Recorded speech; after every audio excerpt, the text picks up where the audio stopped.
La temporada de primavera de 2025 ha sido de altibajos. Hubo estrenos muy prometedores que al final decepcionaron, como lo fue Tebate, y otros en los que no se esperaba gran cosa pero resultaron gratísimas sorpresas. Entre todos esos lanzamientos se encontraba uno que personalmente aguardaba con gran ilusión y estoy convencido de que muchos también lo esperaban, dada la calidad del equipo detrás. El nuevo anime original de MAPPA, Lazarus. Saber que su creador y director es nada menos que Shinichiro Watanabe, autor de obras como Cowboy Bebop, por mencionar un ejemplo, llevó las expectativas por las nubes. Sin embargo, parece que a buena parte del público no le ha gustado la serie. Simplemente no fue lo que esperaban.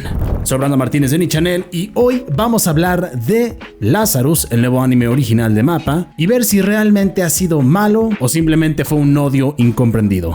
Pero antes que nada,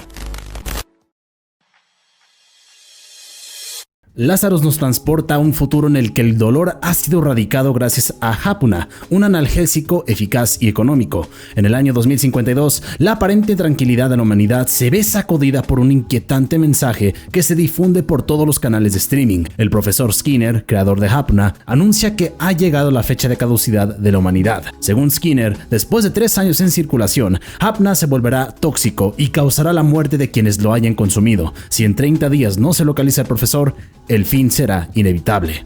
Para evitar esta catástrofe, surge un equipo conocido como Lazarus, encargado de encontrar al profesor Skinner y detener la cuenta regresiva. Axel, actualmente recluido en una prisión estatal, recibe una inesperada visita con una oferta de unirse al grupo. Aún así, sus verdaderos planes parecen inclinarse más hacia una espectacular fuga, o al menos así es el inicio de la serie. Lo primero que llama la atención de ver Lazarus es la inevitable comparación con Cowboy Bebop. Aunque la magia de esta última nunca se ha logrado replicar en acción real, Lazarus hace un esfuerzo por distanciarse del legado de una de las series de anime más influyentes de la historia. Son varias las similitudes, desde el diseño de ciertos personajes hasta el ritmo marcado por una banda sonora contundente, el estilo de combate del protagonista, su integración en un grupo heterogéneo y esos toques de misterio con un ligero halo poético. Sin embargo, Shinichiro Watanabe ha trabajado arduamente para ofrecer una propuesta muy distinta. Para ello, se ha rodeado de especialistas que aportan un enfoque único. Entre ellos destaca Chad Stahelski, director de la saga de John Wick, cuya revolución en el cine de acción pone en valor el trabajo de los dobles y coordinadores de escenas. Gracias a su asesoramiento, podemos ver a nuestro protagonista desenvuelto en secuencias de acción tan espectaculares como inéditas en el anime.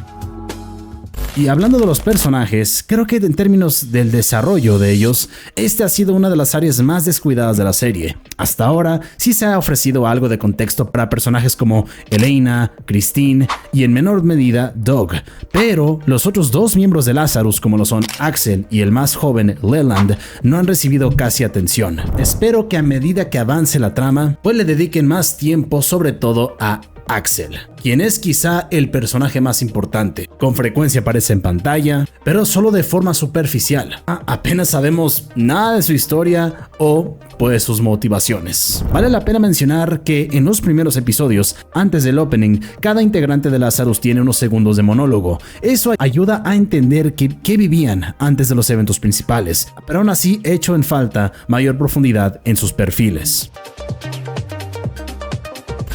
Hablando de la arte y animación, la serie destaca desde sus primeros compases por la dedicación que MAPPA le ha brindado a su arte de animación.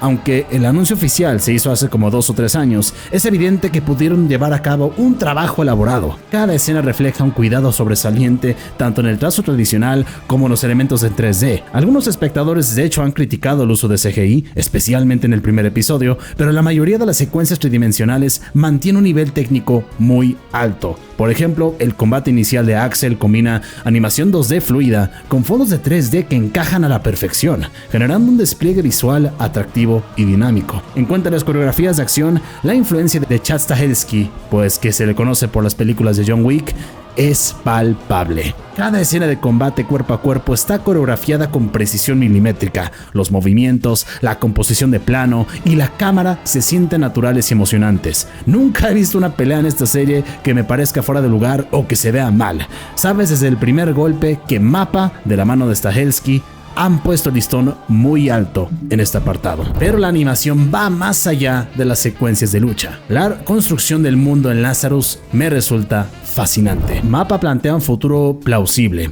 Torres blancas retorcidas y redes de transporte ultramoderno conviven junto a barrios marginales y campamentos improvisados. Esa dualidad refuerza el mensaje sobre el cambio climático y la creciente desigualdad social. Incluso en este contexto futurista, el prejuicio persiste. Las grandes corporaciones cierran los ojos a la crisis ambiental mientras los ricos disfrutan de infraestructuras deslumbrantes y los más desfavorecidos sobreviven en la miseria. La dirección de arte lo hace patente y nos recuerda que este escenario, aunque es ficticio, podría materializarse si no cambiamos el rumbo en las próximas décadas. Además, Lazarus incorpora cierta sátira social sobre cómo reaccionaríamos ante el fin de los tiempos. Pensemos en la escena del programa nocturno. El presentador se burla de una estrella del pop diciéndole que en un mes nadie vivo podrá escuchar su nuevo álbum. La cantante rápidamente le responde que así la gente tampoco va a sufrir con los chistes malos. Ese humor ácido contrasta con otra escena en la que la prensa se instala en el césped o el jardín de la casa de Skinner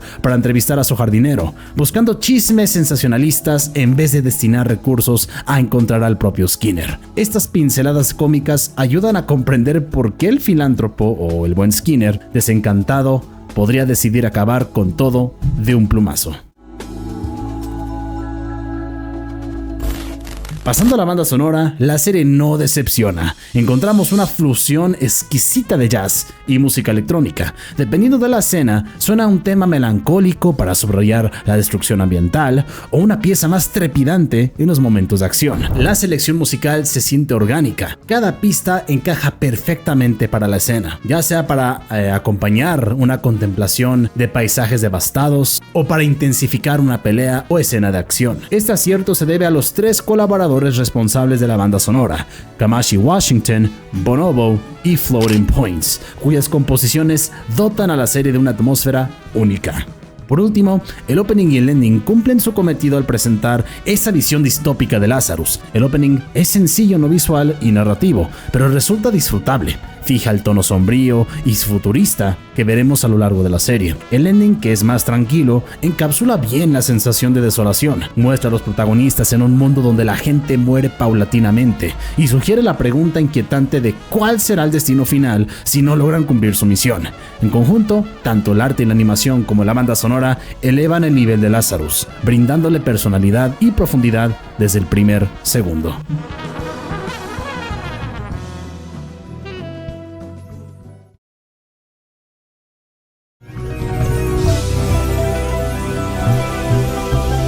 ¿Qué clase de imbécil se acuesta con todo el mundo y lo anuncia como si eso fuera un beneficio? Menos mal que algo así pues no ocurre en la vida real. En fin, esto se convierte en uno de los aspectos inmediatamente intrigantes de la historia en Lazarus. ¿Cuál es el asunto de Skinner? Suponiendo que encuentran al creador de Hapuna, ¿qué planes de contingencia se activarán?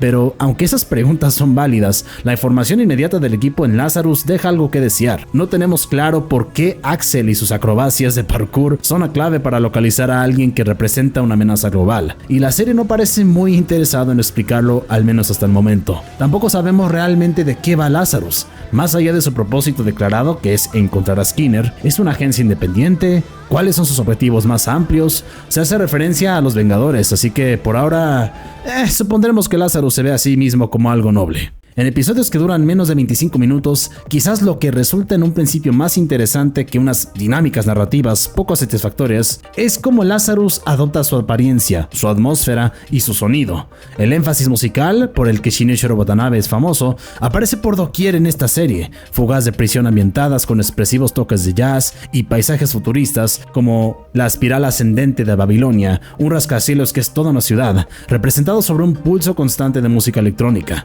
Y dentro de cualquier equipo variopinto, siempre existe la posibilidad de lo imprevisible, algo que nos gusta. Quizá, a medida que este grupo improvisado de operativos de Lazarus se conozca mejor, nos animemos a seguirlos más de cerca. Todos admitieron haber ingerido Hapuna, así que, oye, el tiempo está corriendo. Puedo entender por qué algunas personas han abandonado la serie o han perdido el interés, pero para mí ha sido una experiencia disfrutable, ya que muestra una perspectiva de un futuro que, aunque esperemos que no se cumpla, no suena tan descabellado. Sin embargo, lo que más me ha afectado hasta ahora es la falta de desarrollo de los personajes. No todos están en el mismo nivel, pero hay algunos que definitivamente necesitan mayor profundidad. Eso la verdad enriquecería mucho la experiencia. Ya no quedan tantos episodios por emitir, y al ser una serie original, no podemos adelantar nada sobre lo que va a suceder. Solo nos queda esperar a que salgan los nuevos episodios, ver cómo avanza la trama y descubrir cuál será esa resolución final de Lazarus. Para mí, esta serie es una recomendación de la temporada. No es la mejor serie del mundo, pero tampoco es la gran decepción de la que hablan muchas personas. Lo mejor es que la juzgue cada quien viéndola. A mí me parece una gran opción para esta temporada de primavera 2025.